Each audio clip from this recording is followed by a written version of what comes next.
Olá, continuando com o nosso projeto Dizendo Direito, nosso escritório Reis e Lima traz hoje mais um tema. O nosso tema hoje vai ser intervalo intrajornada dos bancários. Eu sou Fabrício Reis e vou trazer esse tema para vocês.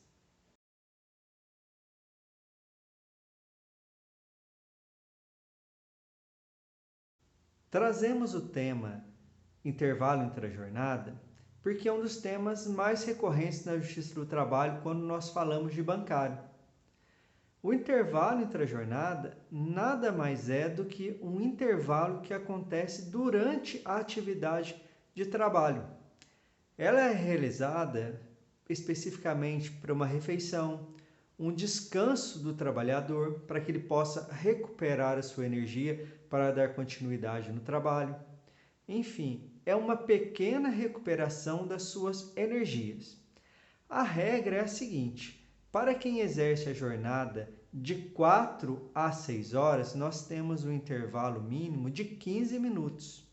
Para quem exerce a jornada superior a 6 horas, nós temos um intervalo de no mínimo 1 hora e no máximo 2 horas.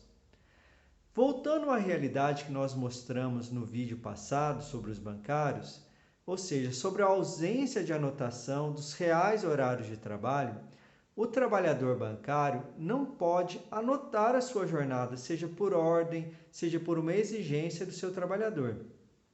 Enfim, ele não anota a jornada real.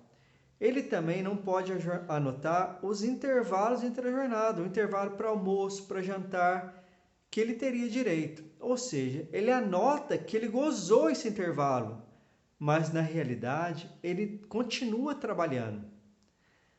Uma vez que ele não tem respeitado esse intervalo, esse período ele é computado como jornada de trabalho. E se as horas de trabalho vier a ultrapassar a jornada máxima permitida, vai gerar para ele um direito.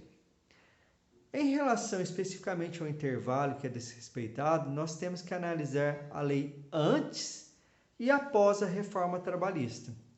Por que isso? A reforma ela veio suprimir alguns direitos dos trabalhadores.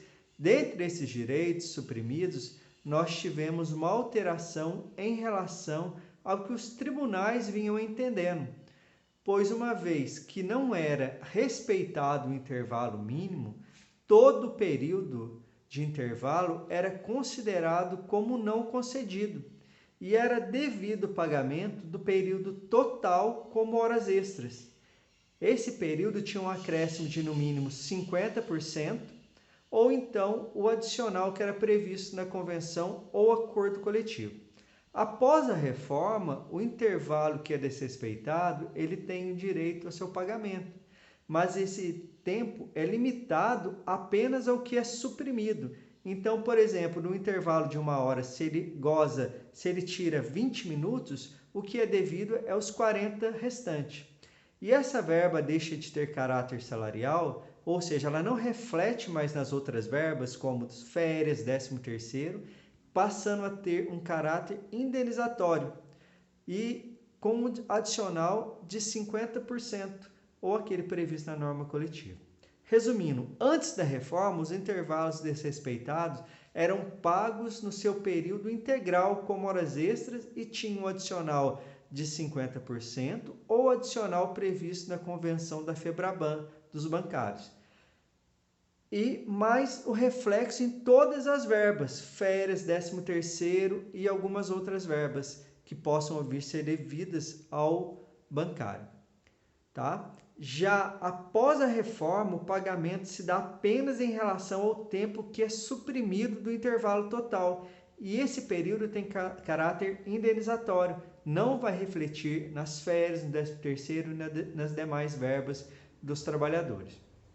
Enfim, é um direito que todos os trabalhadores têm, mas ele é muito desrespeitado na jornada dos bancários, por conta de um trabalho excessivo, exaustivo, de muita exigência. Se ficou alguma dúvida, deixa aqui nos comentários, ou você pode clicar no link abaixo e falar diretamente com um dos nossos assessores aqui. Eles terão prazer de tirar qualquer dúvida de vocês.